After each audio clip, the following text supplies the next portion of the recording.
going out into beautiful places that aren't common, and then just speaking when he's got one of his friends holding a camera phone on it, and then he mixes the videos together. So I love it, and I've been wanting to do my own videos on the things that I teach people every day, and so I think I'm going to try that. It's going to be fun. Yeah, that's good. That's like kind of like the reality TV of YouTube now, isn't it?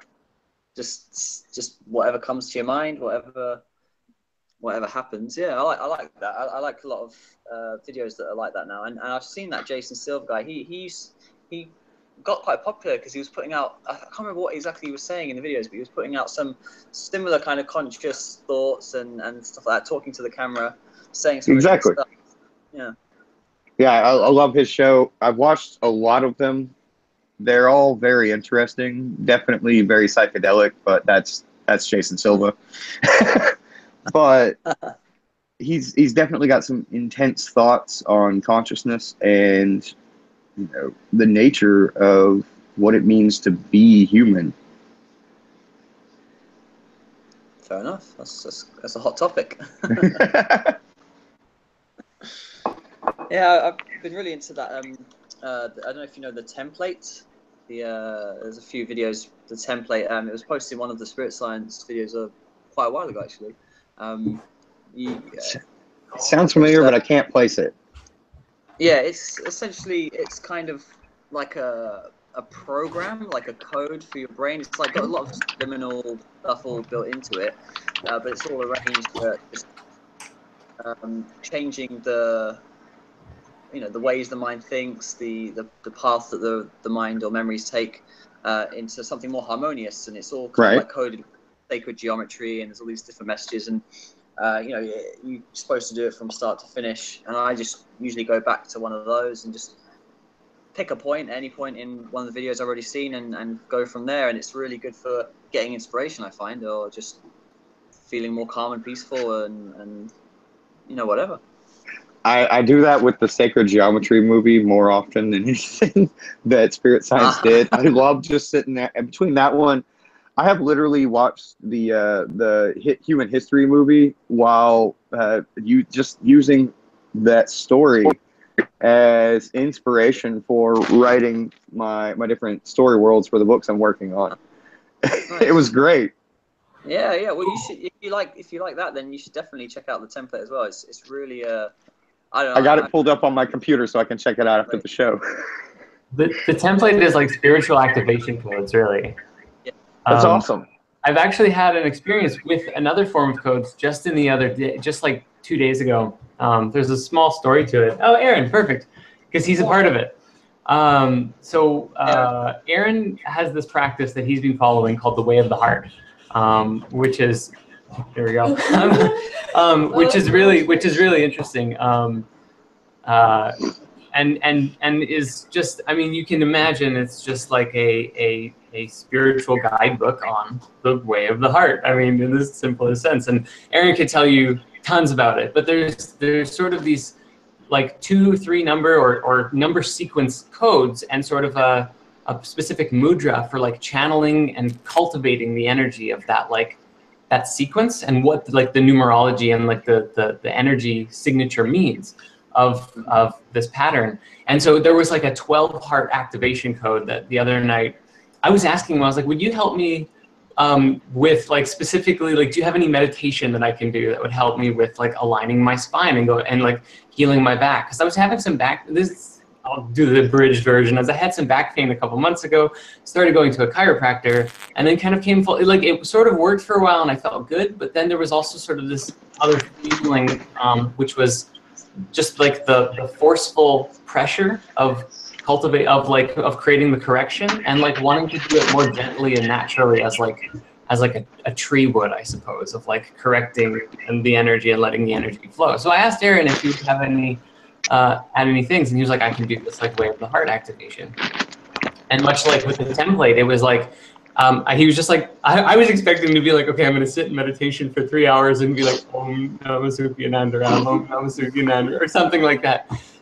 But the whole thing was like 10, 15, 20 minutes, and I was just standing there, and he was like, you know, mind ring activation 335 or whatever the code was. I know he's like wrong. Like, with each one, and definitely certain ones in specific, like I would notice these very distinct changes in my body and like new presences. Like one of them specifically, it was like outer ring something. I don't know, he could tell you again, but it was instantaneously. He said like the three numbers, and suddenly I became aware of my posture in another way that I wasn't before, and I went like corrected, and then my like one of my hands, one of them was like open. It's hard to, I would be like this. And then one of my hands was actually like this. I didn't even notice it. And I just like opened it up and. Okay. And like it became. Reiki.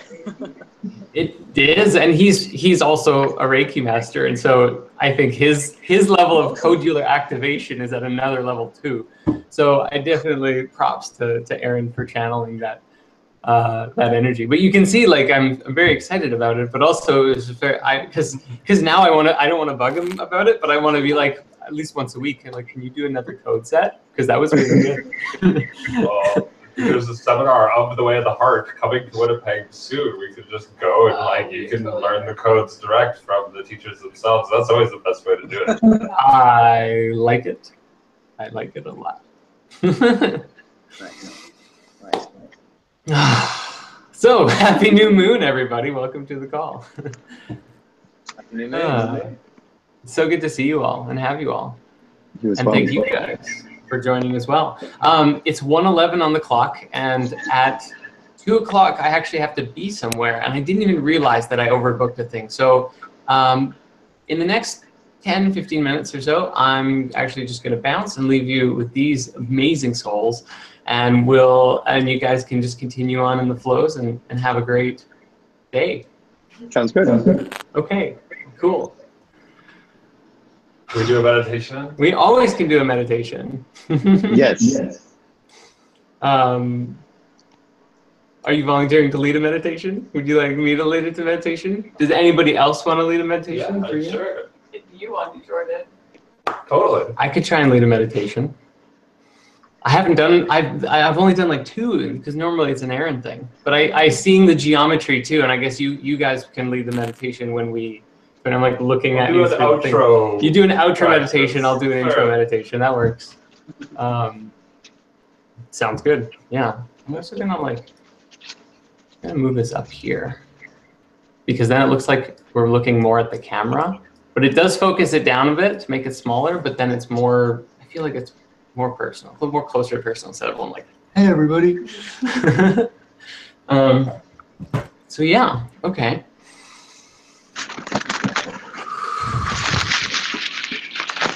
Let's start by taking a deep breath. You can have your eyes open. So yeah. Oh. Hey Karen, perfect timing. We're all gonna actually mute ourselves for a moment, and we're gonna go into a meditation as an intro starting meditation. So yeah, all right. Cool. So let's all start by taking a deep breath.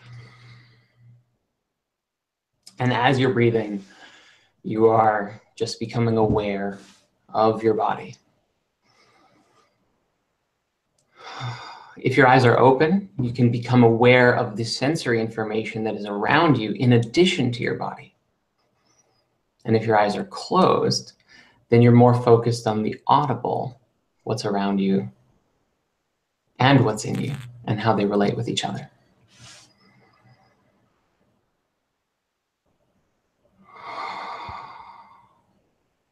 And with every breath, you go deeper in and deeper out than you did before.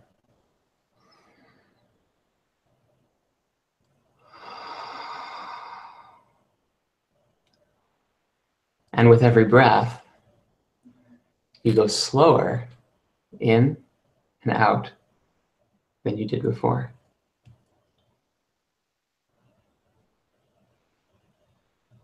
Creating a sense of a wave that moves through your body. And noticing the subtleness of the new parts of yourself that you might be more aware of, that you weren't when you were in your waking state, your previous state.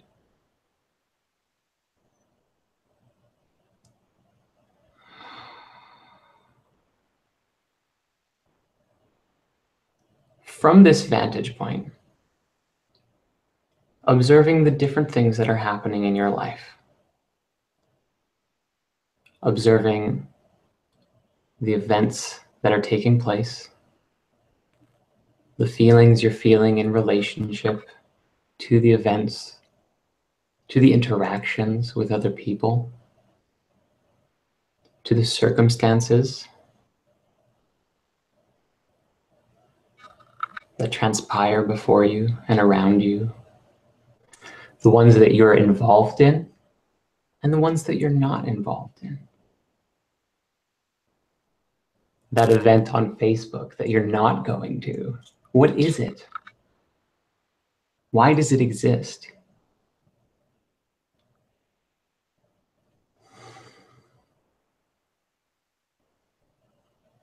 And then what are you? Are you this thing that can go to interact with anything that's around you? Or are you the awareness of the possibilities of what could and could not happen simultaneously?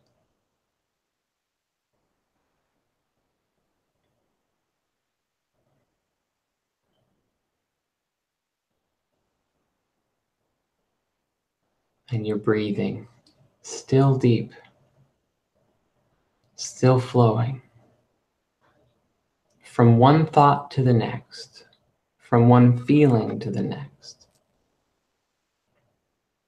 Becoming aware of that entire scope, the thoughts, the feelings, the will, the body, the desire to combine these things moving within you to ultimately create the synthesis and fusion of spiritual awareness among the four elements.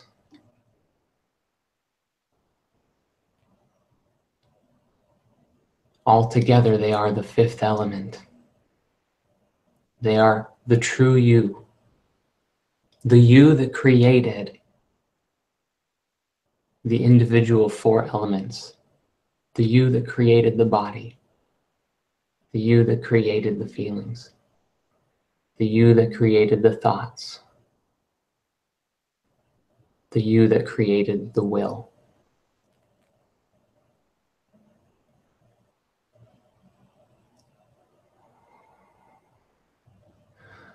And as you breathe, you take all of these together and bring them into your heart.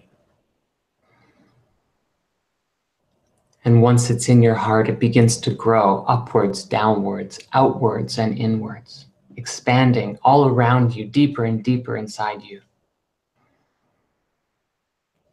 Fusing, merging, until you find yourself at exactly the same place that you started when you began this meditation. And yet, an entire new version of you.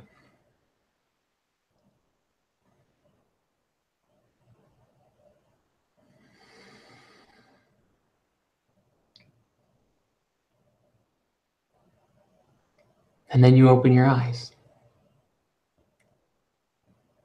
And you find yourself in a new place, yet exactly the same as it was before. You find yourself surrounded by people, by other parts of you, reflections of you in different ways and shapes and kinds, yet all representations of the same source, your source, everything's source. And you smile. Maybe you laugh a little bit. And then we continue our call. How was that? Good job, John. Thanks. I muted everybody, Joshua, I don't seem to have you on here, actually. No, I do, but it doesn't say you're muted, so yeah. I wanted to make sure that, yeah, okay, good. My mic is coming through this and not my fanboy thing, but that's good. That means you heard that, so that's a relief. That was so sweet. What was that? That was really sweet. Oh, thanks. Thanks. Yeah, it just kind of happened that way. I didn't really have a plan, but just, I mean, I kind of went into, I actually thought of Beth, Erin, your sister, before I started, because she has an energy that you've described about her, which is like that when it comes to her yoga classes, it just kind of happens and kind of comes out with, I mean, she makes a plan. She has an awareness of what's happening, but then it happens just very naturally. And doing what she said at one point, she like plans specifically what she needs. And then that just seems to radiate out for everybody. So when I closed my eyes, I went, okay, what do I need in a meditation right now? And then that's how it came out in that way of what we all just experienced. So cool. Yeah. We had an interesting experience with Macha last night and this morning. I wanted to talk about that. I know, right? I was like, I'm just telling everyone about my Macha experience. Yeah, totally. Do you want to start? Sure. Go for it. Okay, well, me and Jordan a few days ago went to go hear myself. Yeah, totally. I'm just gonna there we go. We were just getting groceries and went to a tea store, and I had matcha for the first time. How many times have you had matcha before? A small handful. Okay. I had never had it. And when we drank it, it had almond milk in it. It tasted really good. And it was just like we were out. So I was like, oh, this is a fun tea, and I really want some. So I ordered some, and I had it for the first time last night. And it made me really high, and I felt very nauseous, and I had these waves of like, wow, I am actually on the verge of about to barf. Okay, no, I'm gonna breathe through it and make it go away. Okay, no, I'm gonna barf. Okay, no, I'm okay. And like breathe through it, and like I didn't barf. But I also was like high and could see energy in all things, and it was like I could see, if you like moved your hand or whatever, it was like your aura was there a bit more. And it was pretty uncomfortable, but great and activating. And we had some this morning. And I purposely... Similar thing happened? Yeah, I did. You had last night? Yeah, I'm still right there. Because I don't want to get nauseous, but it's very activating and amazing to me. And gets me high, like, naturally. So that's my matcha experience. There's actually some more information about this, too, which is that traditionally we fast every Sunday. That's just a thing that we do. However, this week we decided that we were just going to keep it going. And the plan was to go either till Friday or the full week till the next Sunday, and then do the Sunday and then start eating again on Monday. And so we'd been fasting for 5 days when we had this matcha. And it was after the feeling of, because he was actually pretty good. You didn't really have any reaction at all. But I was kind of directly in the middle where I felt great at first, and then like we were watching Castle in the Sky, and as like during the movie as it was going through, it was like, hey, let's watching through the in my head, it's the matcha. I'm going too fast again. Yeah, it's a rush. Started feeling waves of like dizziness and uncomfortability moving through my body. And so we Googled it, and apparently matcha is like a rapid detoxifier, and it says the first time you do it, make sure that like you have a very small amount, and don't do it on an empty stomach. Like 1/4 of a teaspoon, which is tiny. Like 1/4 of a small teaspoon. It's a very small amount. Yeah, we had 1 teaspoon each actually. So we had a little bit more. Okay, she made it. I don't know. But apparently rapid detoxifier, all on a fast. And I actually had even more too afterwards, because she gave me half of hers, and then I felt even more afterwards. So but the energy, it was like, but like in addition to it, there was like a wave that happened, and then right afterwards, at least in my experience, I felt like, wow, I am like I feel clearer, more aware, more like I wasn't sure if I was going to stop fasting on Friday or not, but with all of this like new invigorating energy, I'm like, I can totally keep going. I feel awesome. And so I really feel as though it worked, but it was one of those like, oh, we're going to have to like, the way that I described it to Aaron was like a plant breaking through concrete and probably being like, it's kind of uncomfortable. I'm pushing up. It's grinding against. Oh, wow. And that's our Macha experience. So if we're like, if the energy is a little bit, you could tell like, that's what we're attributing to it. And yeah, so there you go. I want to say being on the 6th day of a fast right now, yeah, that probably is a contributing factor significantly as well. You still have your drawing glove on.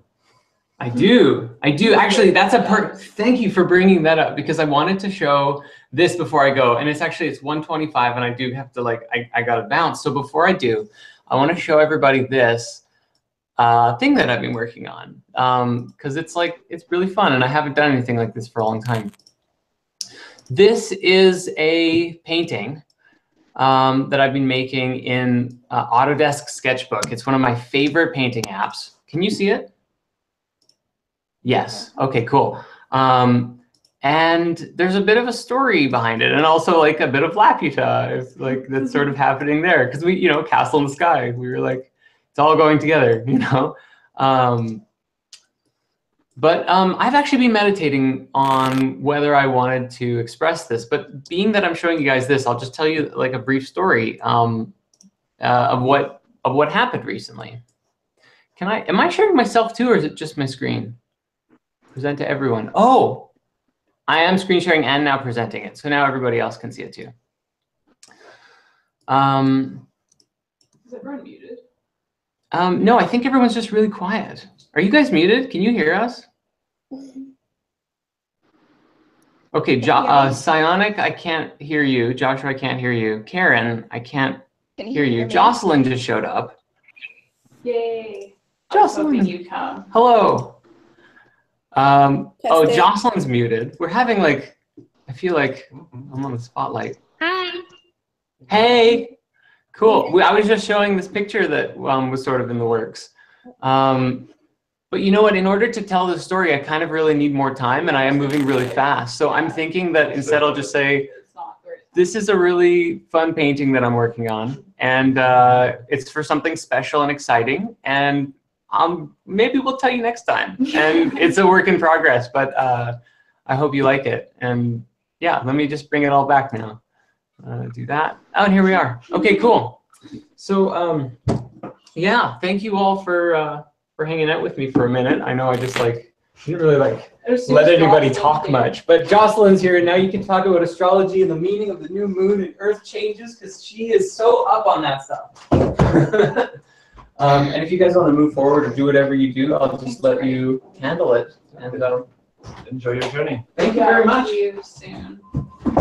Bye, everybody. I love you all. Oh, thank you. My glove. I still haven't taken that off. This is Everyone can hear us. that's for my drawing tablet, just in case anyone's wondering. I just wear weird gloves from time to time. Well, I do, but it's for a purpose. All right. Okay, love you. Bye. Bye. Awesome. Well, how's everyone doing? All right. Can you hear me? I don't know if like half people are muted or not. Anthony, I think you are muted. I haven't seen you in a long time, Anthony. How are you? Okay, you're totally muted. Yeah. Okay. No, we have to. Oh, he's just got his volume down. Okay. Can you hear us now? And now? Yes. Now? Can anyone It is fixed. hear me? Anthony. Right, everybody has been talking, I think, and it probably seemed to you guys like everybody was just really cold.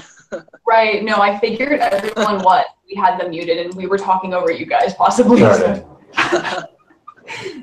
But yeah, I'm very good, Aaron. How are you doing? Really good. Great. Yeah. There's all kinds of fun stuff happening. The Spirit House is coming together, so it is together, so it's really awesome. That as well looks pretty cool. We have a work board Yeah. with our accomplishments and stuff. You can actually sort of see in the far corner there, like the lists of the stuff that we've been working on. And that one really dense list is the list of things we've been checking off. And so it's really good. We got a lot of progress. That's awesome. Have you all seen the new episode that launched this week? 33 part 5? Yes. I haven't seen it yet. It's a long one. It's like a movie in itself. It's like almost 20 minutes. Can anyone hear me? Yes. Yeah. I don't know who said that, but yes, we can. Yes, we can. When I saw part 5 come out, I was wondering when will the nutrition movie come out? What is that? We have a few more parts remaining before the full nutrition movie is going to come. But I think there's about 4 or 5 more episodes actually remaining before this one's going to be complete. Because we're going to go a little bit deeper into the fuller completion of, we'll say, physical health. But that's probably going to actually open up its entire new series, including practices such as yoga and other forms of Ayurveda, looking at health on a bit of a larger spectrum than just the nutritional aspect of it. But we are probably going to finish and try and wrap off the nutrition component as a movie within, probably about 4 or so more episodes. I think there might be a few more because we got to go into fasting yet. I'm so excited for that one. Yeah. That came in my brain and I was like, all the good science behind it. It's very taboo for people. Yeah, so there's quite a few episodes of nutrition yet coming still, so yeah, it'll be a big one. Can anyone hear me? Yep. Yeah. Yes? Okay. There is one thing that I saw. I was watching a documentary and it was something about how they were like testing rats or something, the scientists were, and they found out that the older that they got and the more that they fast, they became like, they lived longer, and they thought that maybe fasting was a key to immortality. Yeah, one of the keys, one of it, yeah. I think a really simple way of understanding it is like when you're fasting, your body has more energy to heal yourself rather than digest. And that's just like a really simple understanding of how, we can heal ourselves anyway, but it's just, it makes the optimal, space for it in yourself. And most of that's done at night as well, and preferably on an empty stomach when you regenerate most of your body. And, we barely give ourselves time for that. Think of people who sleep, 4 hours, 5 hours a night. It's no wonder that you start to see these signs of aging early on in high-powered businessmen and things like that. I was on Snapchat the other day, and there's this article of this couple with 2 kids, and they practice something called breathenism, which is like really like, I don't know if you guys ever heard of it. They say that they kind of live off of like cosmic energy. I thought it was like a really cool article, but me and my roommate were having a debate about it. He's like, it's totally fake, and I'm like, I don't know, like I can't tell you unless I go through it, I don't know. I've heard of Eartharians before. It's a philosophy. It exists. I don't know that it's true one way or the other, but it seems reasonable if everything else I say I believe is. So, Aaron would probably describe it really well. I have had some experiences from actually Jordan as well when he was talking to Durnvalo Melchizedek and Durnvalo's story. And Durnvalo said that when he was going through like preparing the information that was required to put together the ancient secret of the flower of life, he had to go around the world and learn from various different masters and many of the different practices that are going on around the world. And one said master was this individual who haven't eaten for years, but he would have like 1 glass of sugar water, I think a week, and apparently smoking tobacco regularly. And that was his diet, like sugar and tobacco. It's like the things that you'd expect would kill you. And this guy was living off of it. But he was existing on another level and pulling meditations. And there are many, many, many other stories that come out of people fasting for extensive periods of time. And so there's a belief that you have to maintain within yourself of the atoms in my body are comprised of the same protons, neutrons, and electrons as everything else in the universe. So why can I not then repurpose my oxygen and my breathing to function and like facilitate my body? So it's the belief that you have in yourself that you're capable of doing so much more than I need this extra energy, or I need to protect myself from this thing, or whatever external stimulus you need. There's a level that comes where your breath is really all that's required at level 1. That was far more eloquent than I could have hoped for. Thank you. It's great at describing things. And one of the first like steps and like levels of it is simply believing that it's possible.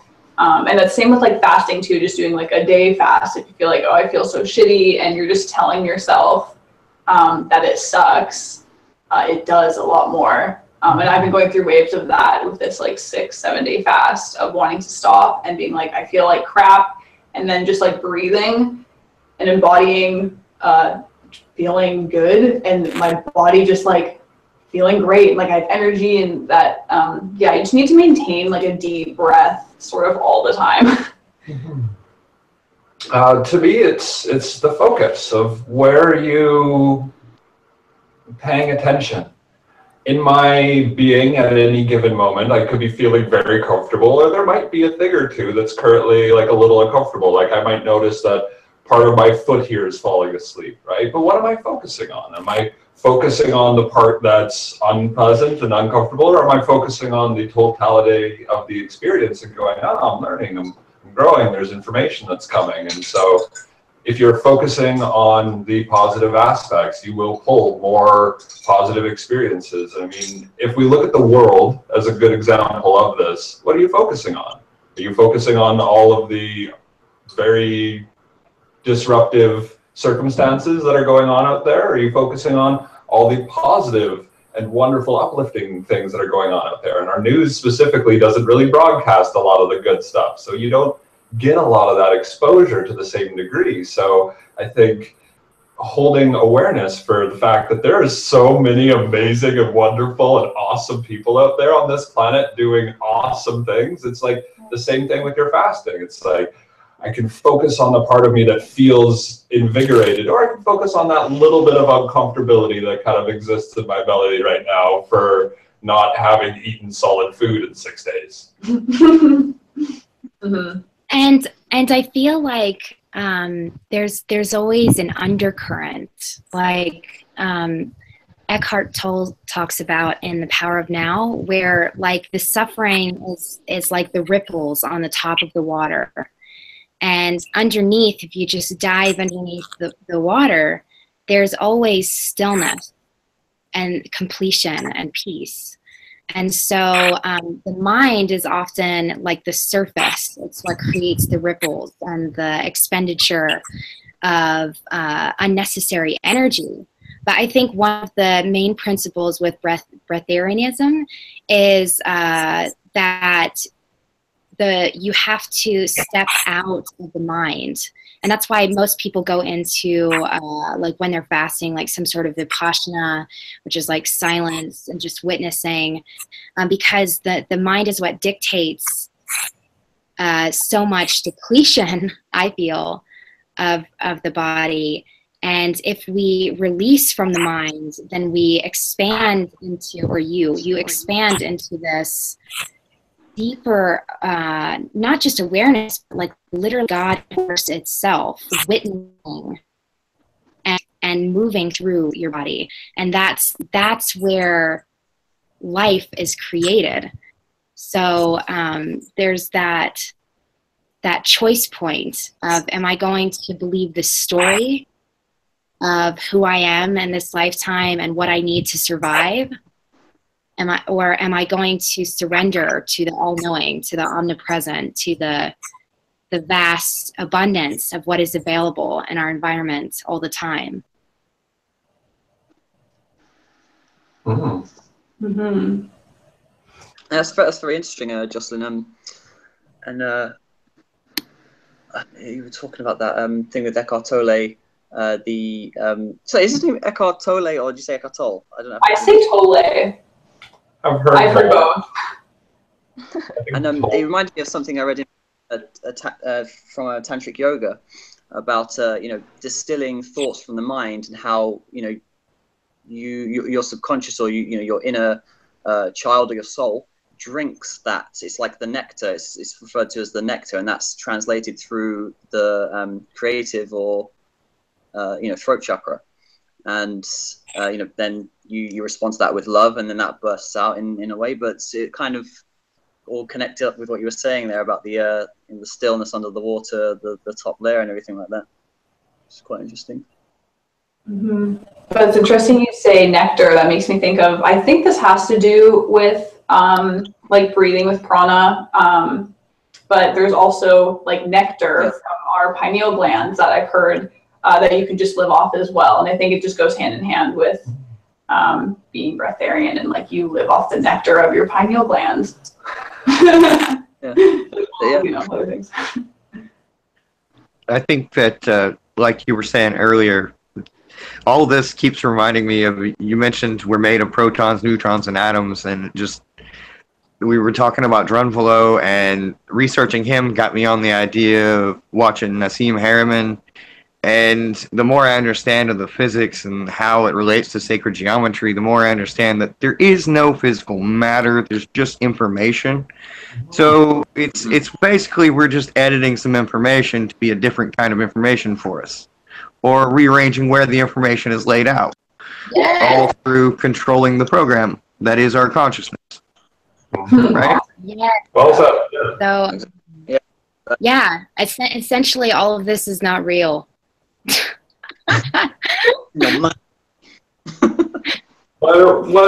It's so deeply unreal and real and goes beyond the concept of what realness even is all at the same time. I think Buddhism coins it as like everything you perceive is an illusion. So it's not like this wall doesn't necessarily exist, but what I think this wall is the illusion. Right. The construct that we've created here for ourselves is like earth school, life school, experience school, and I sort of like understand the creation here as being exactly what our minds needed to see, or what our hearts needed to experience to go through the levels of learning and understanding and connecting with each other and becoming a greater global Harmat community again, So it's like very much being able to tap into your own potential. It's as you believe, so shall it be. Like as you say, so shall it be. If we believe, I'm sick, you'll probably feel sick. If you believe, I can do these things, chances are you'll be able to do those things. And this expression has existed in almost all forms of philosophy, saying like those who speak most of success have it, those who talk most of illness have it. It's very much you're creating the world around you based on the template of what you need to experience. You see that exact thing in physical training. You'll have your coach there. Say you're playing a sport and you don't think you can achieve an objective. Your coach sits there and repeats that you can do it. It tells you to say it out loud that you can do it. And in between each set, you say you can achieve it.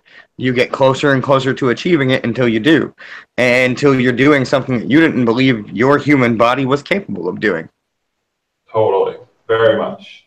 Reminds me of something Maha Vajra was saying, where he like knocked on a table and was like, this is real, like this is matter.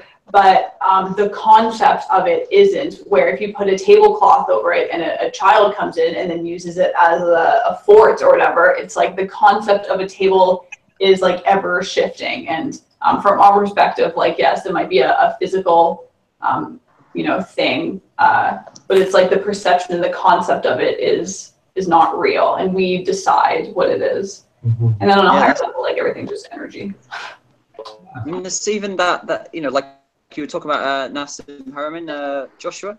And looking at all that, the quantum physics of things, if everything is essentially void of actual material and there's just those points of information around it, you know, when we touch the table, it's just the electrical charge repelling the electrical charge of the table. And if we're in control of the physical body that we have domain over, then if you can somehow change the electrical signals that are fluctuating through your atoms, there's no reason. It's physically possible for that to happen, to pass through. It's just a change in fluctuation of frequency. The trick there is that it's even simpler than that, because the electricity at that point is also an illusion. Yeah, it's all the same. It's just, like you said, information, like you said earlier. I thought that when we actually, for example, when a particle is both a particle and a waveform, that consciousness, when it's looked at, that it chooses, consciousness chooses to be one or the other. So, I mean, I don't know if that were to really happen, like, it's confusing, because, like, I'm actually, like, looking at it. It's called quantum superposition. Yes. Mm-hmm.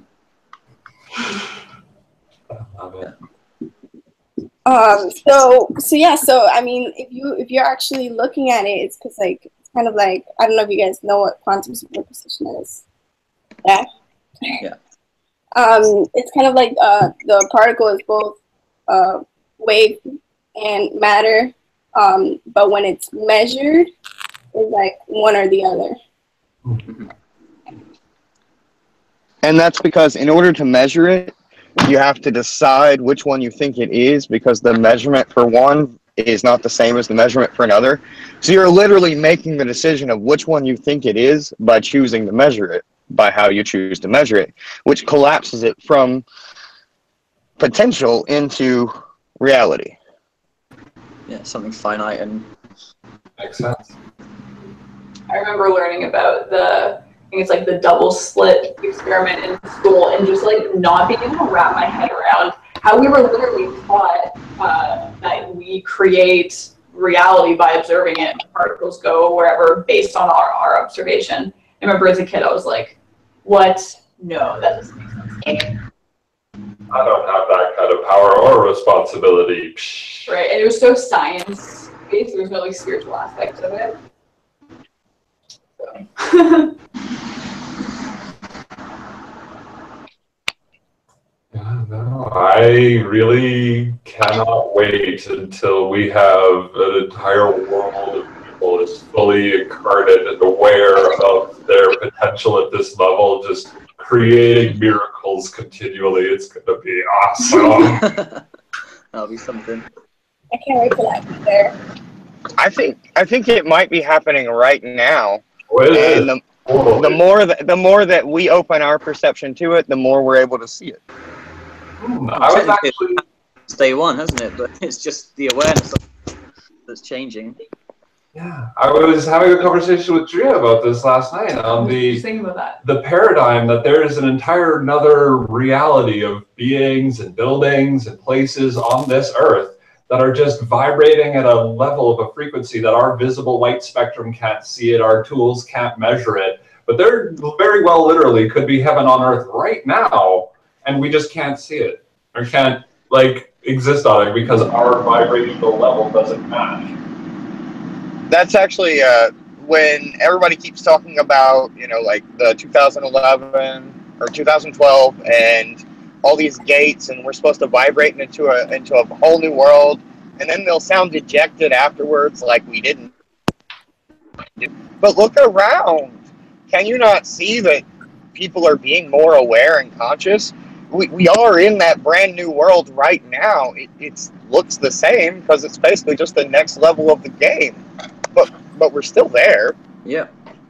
It's great. Next level stuff. Would you say that we have, I was thinking about this stuff earlier, a couple weeks ago, where I know we're all colliding timelines, but we kind of like do have our own timeline in a way. And what if there was like the perfect timeline, like where everybody is actually like resonating on that kind of like level, and like and kind of we just have to kind of start merging and like working our way back to it. I've this one before. Anthony, you want to go ahead first? I was just going to say a couple of lines of basically, you know, that definitely exists. That's there, Karen. You know, it's a little slowly making our way there, and the closer some of us get, the more we can, you know, make a wave, make a wake behind us for others to follow in, and you know, then even catapult forwards so others to lead the way, and all converge into that one timeline of perfect harmony. That's there. It's just a goal on the horizon. Mm-hmm. Yeah. That's what I wanted to say. Yeah, carry on.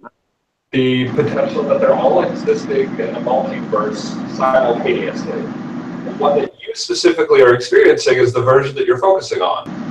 So the more you believe within yourself of being currently on the timeline where all those things happen, the more you manifest that and shift to the reality where that already exists.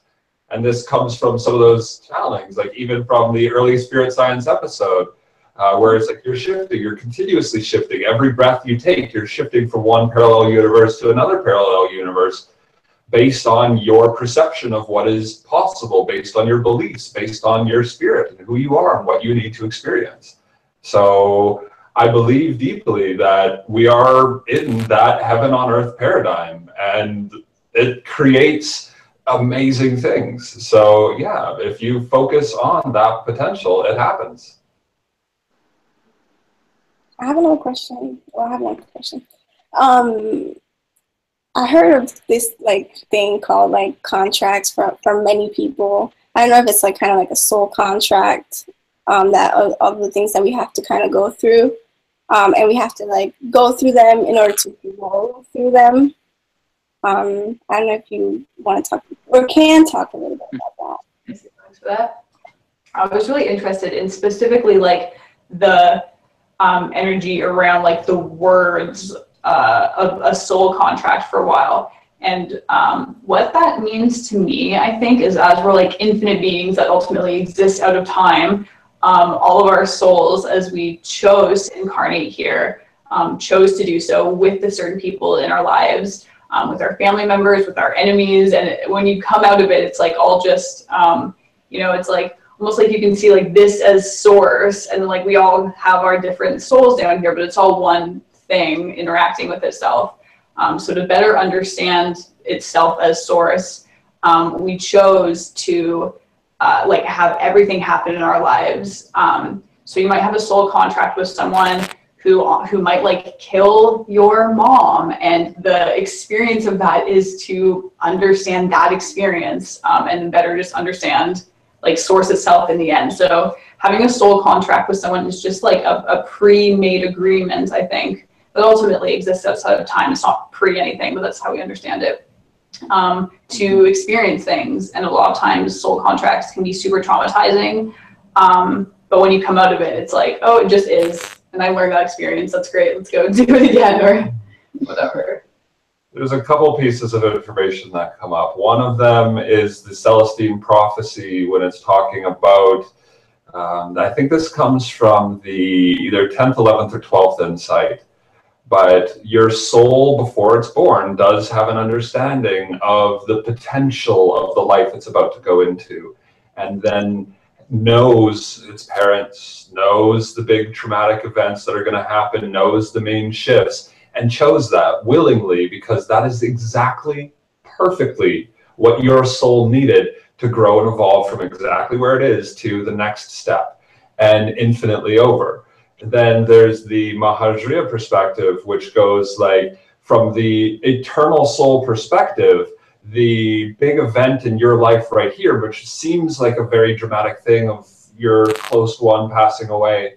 But on the eternal perspective, that was like a little bump in the road, and that soul ended up becoming your family member in another way down the road and never really left you, or never was dramatic. And in the grand scheme of the bigger picture, it all pans out really perfectly. And that bridges to the third one, which is the fact that there was a divine understanding, and many forms of spirituality say that absolutely everything that has happened in your life has been 100% perfect to that soul contract, equally for everyone else.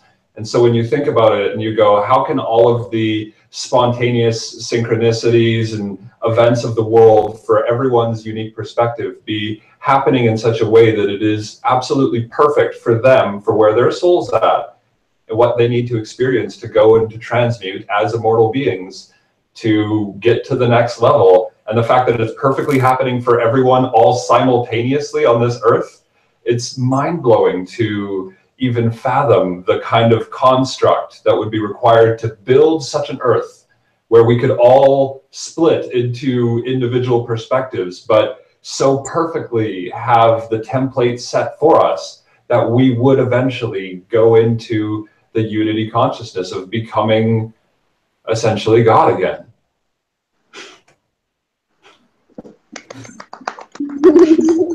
Thank you. Aaron's such a master of so many respects. Well said. So many, like, so many. Yes, there are many late nights we'll stay up talking about whatever, and then I'll try to go to sleep with my brain just being like buzzing with all the connections. But yeah. Yeah, the Celestine Prophecy. I remember I saw this movie one time called The Celestine Prophecy. I was like, oh, that's a pretty cool movie. And I was like, wait, this is like real? What the fuck? It was so interesting to see that concept, or it was something that was so just seemed like fantasy, but interesting. You know, be based in something factual, which then, you know, if you look at a lot of movies and a lot of you know, artwork that's put out, books, paintings, all sorts, music, you know, it's all based somewhere. You know, as I always say, without smoke there's fire. Oh, we've got a duplicate of you now. Mm-hmm.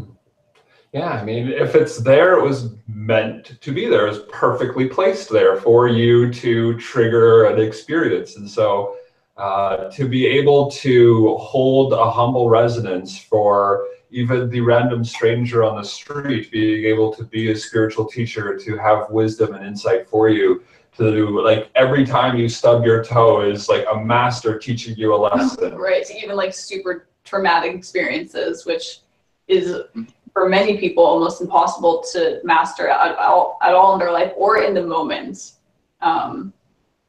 Yeah, I just want to connect this to this amazing story that Majria said of his brother was shot at a party. He was probably like 18 or something. And I guess I would say he's a spiritual teacher if I had to say who Mahajri is. And he like instantly had this ability to forgive this guy. I want to say, no, he went into 3 days of mourning, and he specifically sat with it to digest it first so that he could then go into a state of love and compassion for the guy. He did actually specifically have to digest it first, because he was still Francois Lupin. Right, okay, I just watched this video, which is very long. But yeah, just the energy of this, the murderer, you know, came to the funeral, and he hugged him and just forgave him. It's not easy to do. Wow. I mean, and I think that's the whole thing, is that when you see that we all came from one place, and then we split from oneness to, you know, have a deeper and more multidimensional experience. So, but you're still that oneness and awareness that's viewing the experience. So the challenge is when there is the opportunity to see something as dualistic, we still have the choice to go into the perception of oneness and transmute the dualistic experience to go back to that source, you know, even though we're in this like multifaceted dualistic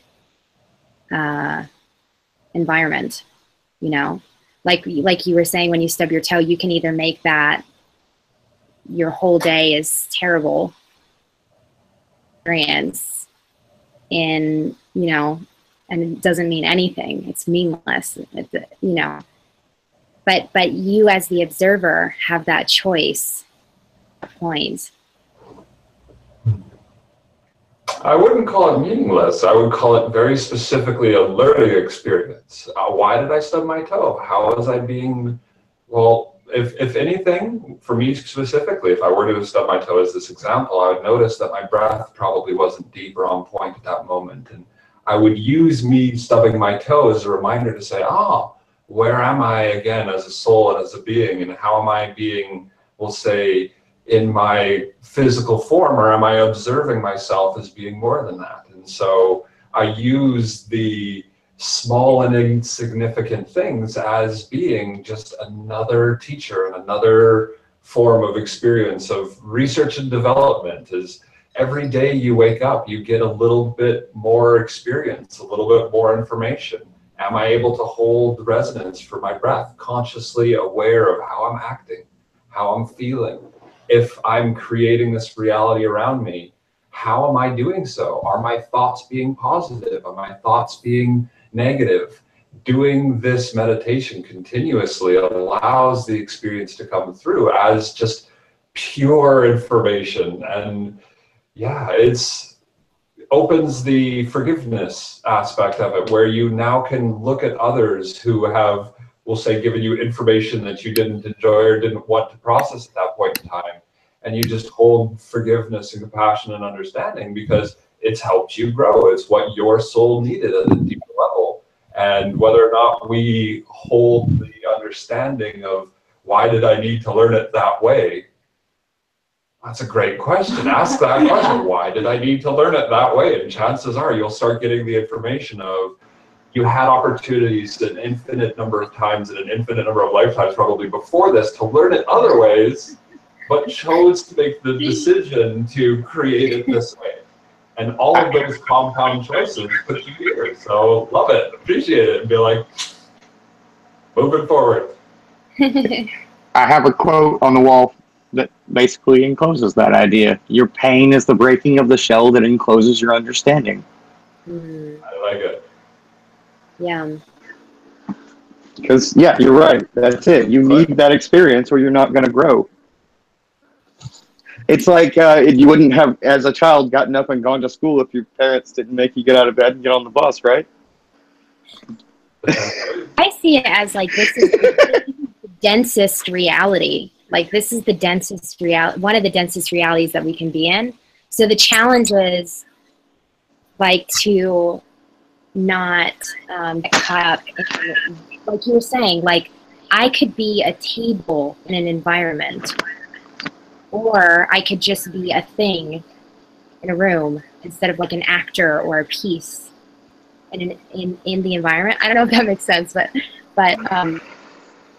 like it's the challenges in this density is to release from labels and stories and things like that, and then free yourself back into oneness.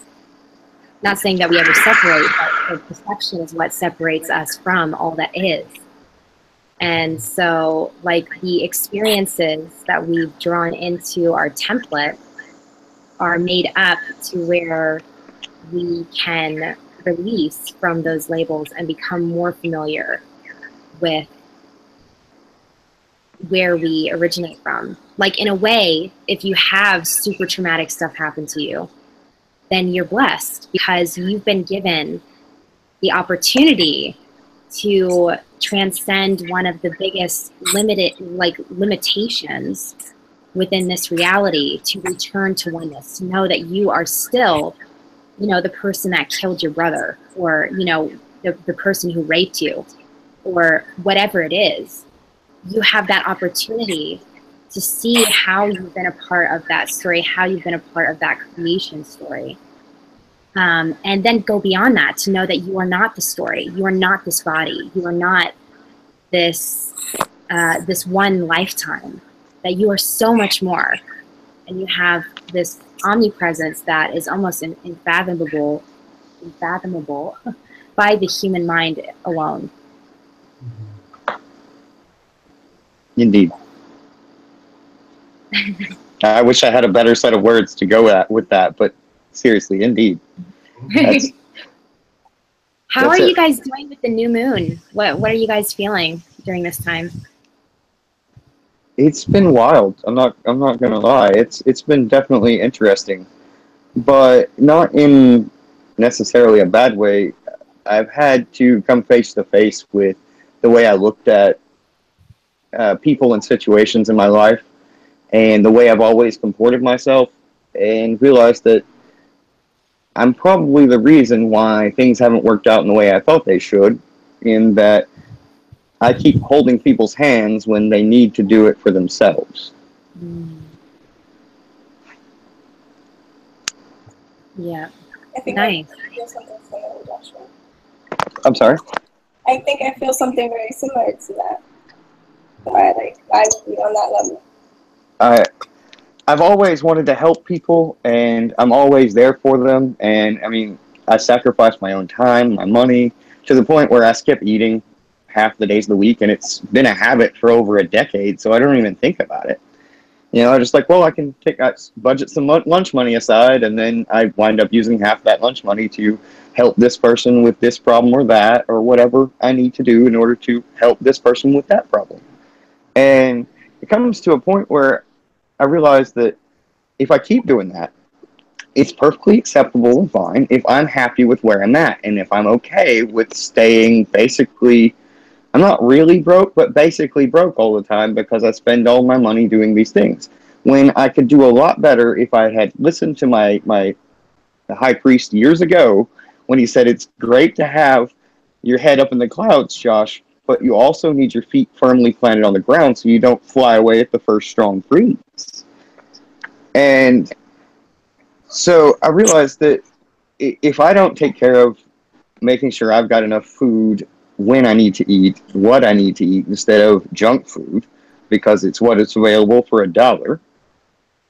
And if I don't take care of, I need to do this and this by these dates, or I'm going to have to pay more or suffer some other problem, I need to do those things so that I can be that good example for them as I give them advice on how to solve their own problems instead of doing it for them.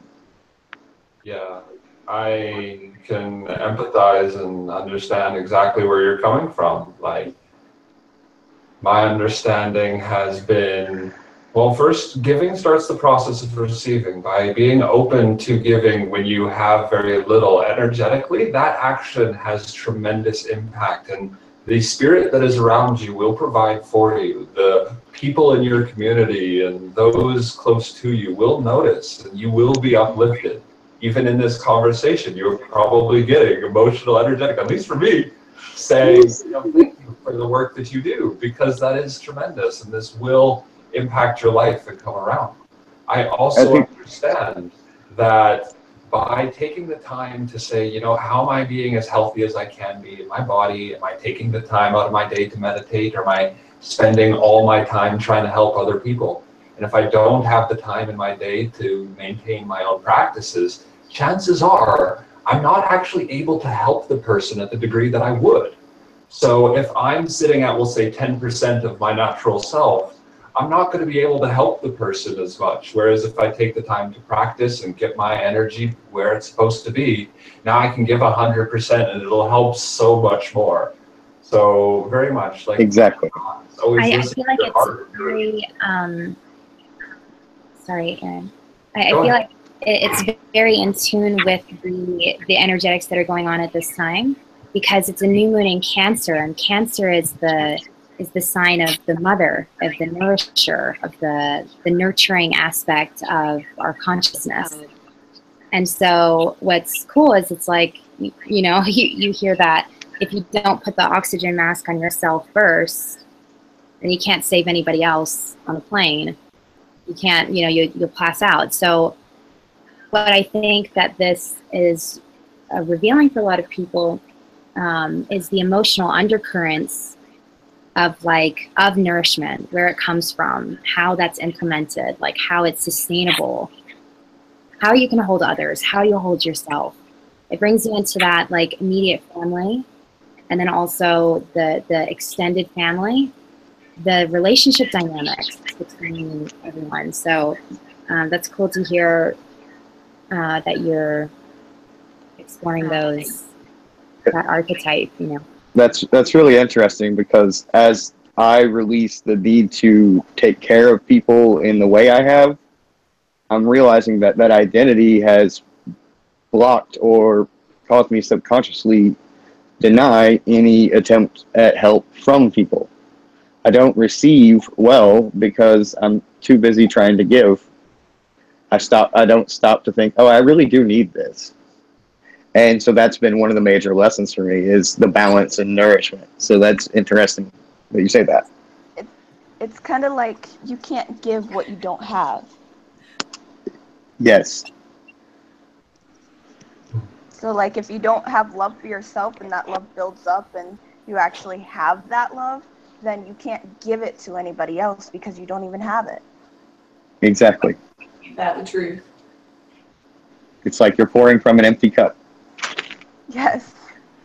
Seems like a lot of the lessons people are dealing with these days are starting to converge in themselves, and they're becoming more easily accessible to other people as well, because we are all learning similar things that are all heading towards that same goal, and people are able to help each other and each other, it's kind of like, has anyone seen that series Sense8?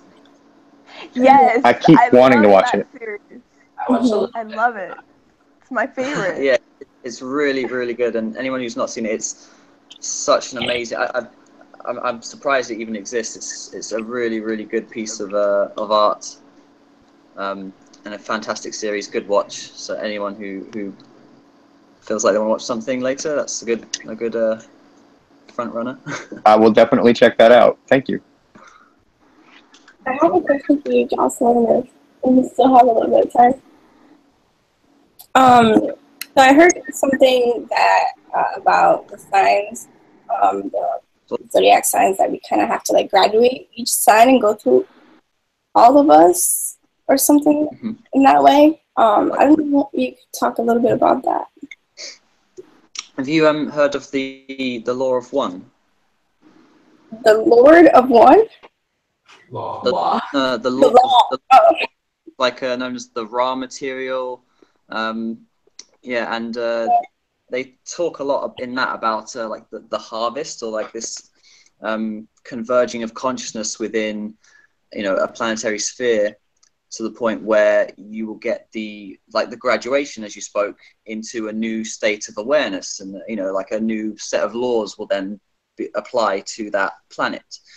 And you might have heard people like David Wilcock talking about like 4D negative and 4D positive, where you have essentially whether you choose to devote yourself to your service to yourself as selfishness, or you devote yourself to service of others, and in turn, to all, to the one. And so basically says that there'll be coming a point, and where we are essentially at right now, coming to a point where we make that choice, whether we want to help others solely ourselves, and create a graduation or a harvest of people who go to something, basically go to the choice you've made. You go to the left or right, whatever. I love that you brought up the raw material. First of all, I want to say there's a massive shift that just happened in May. We moved the Earth's node, so the astrology of the Earth shifted itself. And it shifted from Aquarius, which is about group consciousness, which is about taking care of the whole, the collective. And it switched to Leo, which is all about it's a shepherding consciousness, right? It's utilizing your own inner leader and collective to help the collective.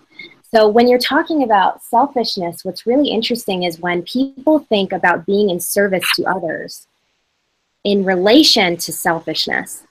I often see the archetype of pouring out, like this thing that Joshua was talking about, pouring out endlessly. to try to kind of fill this emptiness that's throughout creation. But the thing is that in my viewpoint, is that all of creation is within us.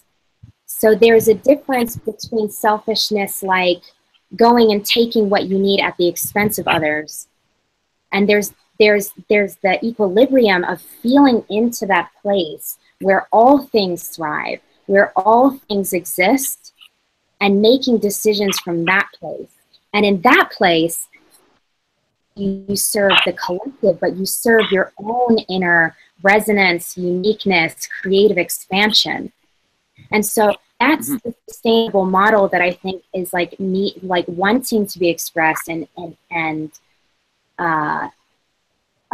created. You know, it's this thing of like, instead of needing a mass to move into a change, it's like knowing that you are the change yourself, and that things start with you, and that you have a creative genius that wants to be expressed, that is a piece of the puzzle to the whole. And the more that you nourish that place, the more that you actually create the new earth. I mean, that's just the energies that I've been feeling into. Now, as far as your question about, Karen, about the astrological archetypes, is that, so in Greek astrology, the sky is looked at as a macrocosm of the microcosm, which is our lifespan. So, you know, we go through this, it's an archetypal journey. So you have Aries, which is the spark of life. They keep dropping out. Sorry, I don't even know. So you start with Aries, which is the beginning of life, the spark of life, like when the sperm enters into the egg. Then you go into Taurus, which is the ability to understand the physical realm, to implement your spirit into body, to start enjoying the senses and food and the experiential realm. Then we move into Gemini, which is the ability to communicate that experience with others. Cancer, which is the ability to love and start expanding your experience into family. Leo, finding your own equilibrium within that family unit. Virgo, which is about finding your purity within that, your purity of purpose, your service to humanity. What's the next one? Then it's Libra, which is your relationship to others in service, your partnership. Scorpio, how you are with sexuality, how you want to express that, how you want to ground that, how you want to be, again, in partnership and deepening devotion and unity. Then we move into Sagittarius, which is like, okay, I finally reached a point, a precipice where I've experienced all of this different forms of individuality, and I want to go and explore philosophy. So you go out and you explore, you know, what the world has to offer. Then we go into Capricorn. Oh, well, I've been there, I've done that, I've explored the world, you know. I know everything now. I can create my stability and my foundation. And so the old guy comes back and he has all his money and his influence and his community, and he starts grounding. After the Capricorn, then there's the realization of, oh, well, I have all this money and I have all these resources. Aquarius, I want to pour it back into the community. I want to invent something that's never been created before with everything that I've learned and I've acquired and I know. Finally, Pisces, which is that returning to the infinite, dying away, everything being washed away and returned back into the void. So that's like how the sky is mapped out. And it's basically archetypal energy. So when you're talking about what you're born with, like as far as a chart goes, that, yes, that is the template and the story at which we are supposed to, or not supposed to, but we've been encoded with, we've been imprinted with. And these are the life codes that have preceded this one. And it gives you kind of a roadmap, if you will, of the things that might be weak areas or strengths of yours that you can incorporate into your reality to return back to oneness, to return back to the whole of every single archetype. So just because you're, for example, an Aries sun sign, that doesn't mean that you're at the very beginning of the gateway and you need to go through all of the different evolutions to reach completion back at Pisces. It just means that you have a different lens that you've been given. You have many different lifetimes that you've lived through, and that there's just a certain encoding or experience that is being asked of you to complete within this lifetime to reach the maximum amount of oneness within this spectrum. I love that. Thank you so much, Jocelyn. That was amazing and like activating for me. I felt like my crown like opening as you were saying that. Thank you. Really interesting to hear as I'm on the cusp of Aquarius and Pisces, and just hearing the way you spoke about it was just so great. Oh, thank you. I have a mantra actually that I'd love to share that correlates like perfectly, encompasses the exact thing that you were talking about in like one little phrase. Om Jitrashi Yantra Jivaratna Swaha. Om Jitrashi Yantra Jivaratna Swaha. Om Jitrashi Yantra Jivaratna Swaha. What this mantra means in Sanskrit is quite literally conquer the zodiac, the signs that you just described, and all of the preferences and all of the little viewpoints that they have to reveal the treasure of life. That eternal oneness is found once you understand all the ways that the different archetypes interact with each other, the template that you believe that you have and could categorize yourself within, to understand it, to learn it, to experience it, and then to transcend it, to become more than it, to not be bound by it, to, like in the English most simple sentence, Om Jitrashi Yantra Jivaratna Swaha, conquer the zodiac to reveal the treasure of life. It's just very simple. So awesome. I love that. Thank you so much. That was awesome. Yeah. On both of your parts, honestly. That was a much more in-depth look at the archetypes of the zodiacs. I've always like suggested that, but that was pretty clear. I like those. That was well done. I'm gonna have to watch this again just so I can take notes. Yeah. That's why I incorporate astrology into when I'm working one-on-one with people. It's not to define who you are as a person, but it's actually to show you like, okay, so what are your strengths? What are your weaknesses? Like, what can we work on? How do you want to evolve? How do you want to transcend this?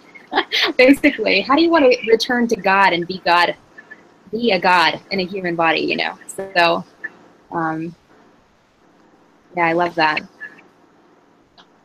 Awesome. Hey, it says 2:22 on our clock. Woo! Woo! I have a quick question. To head off now, guys. I'm going to go meet a friend shortly. But it was great talking to you guys, and yeah, probably going to go back through and listen to some of that information as well. Yeah, thanks for being here, and I'm glad to be here as well. And we're back again. 2:22.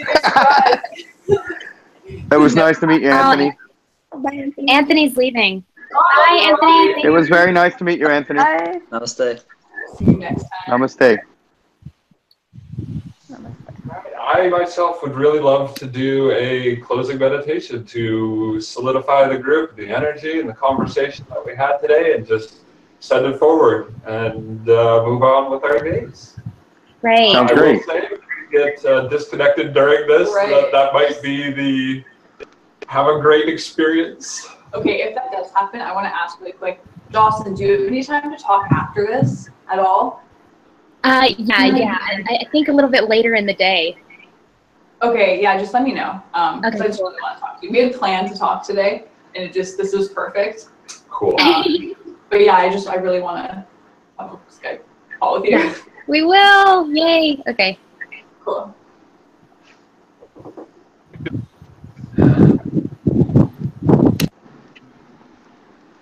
Thank you all so much for being here.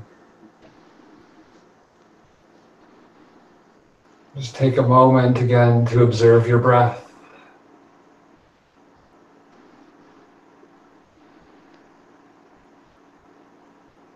Observing the world around you. Sending love and gratitude for your experiences.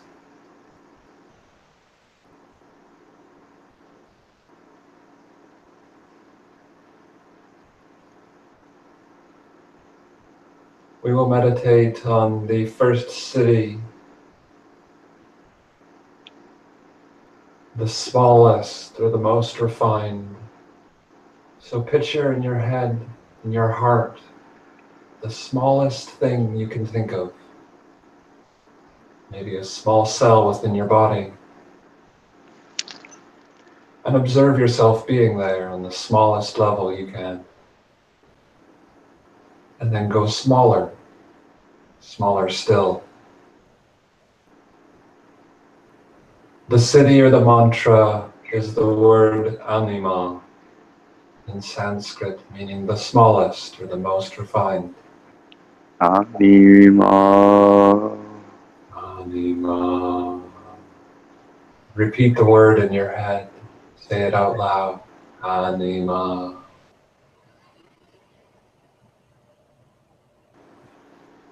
Anima. Focus on the smallest, most refined.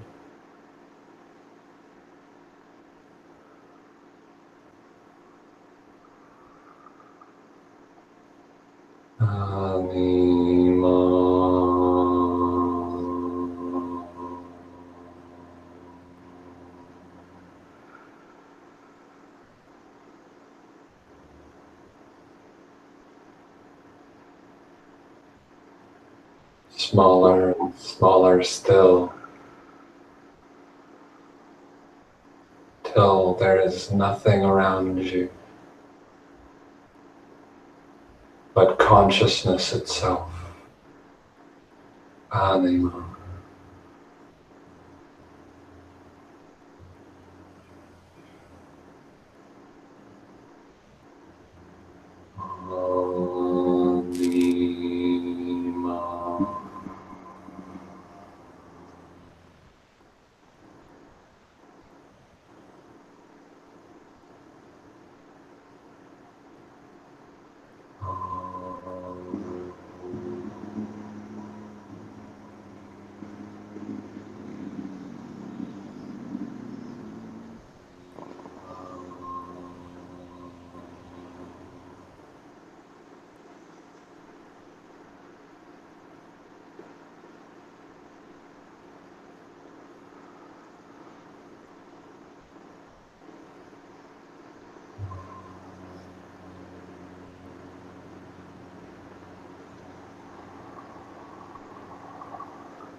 From the perspective of being the smallest and most refined.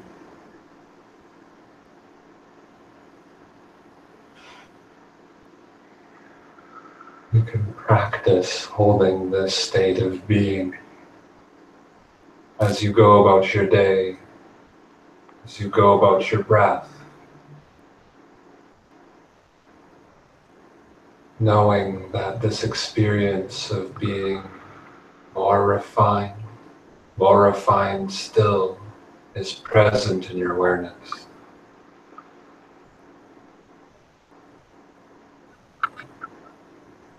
If an experience comes up in your life as a wall in front of you, refine yourself so fine that you can pass through the atoms of the wall and appear on the other side. The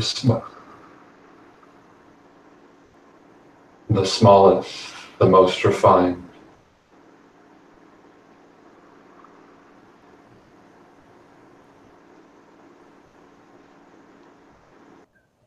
Namaste. Namaste.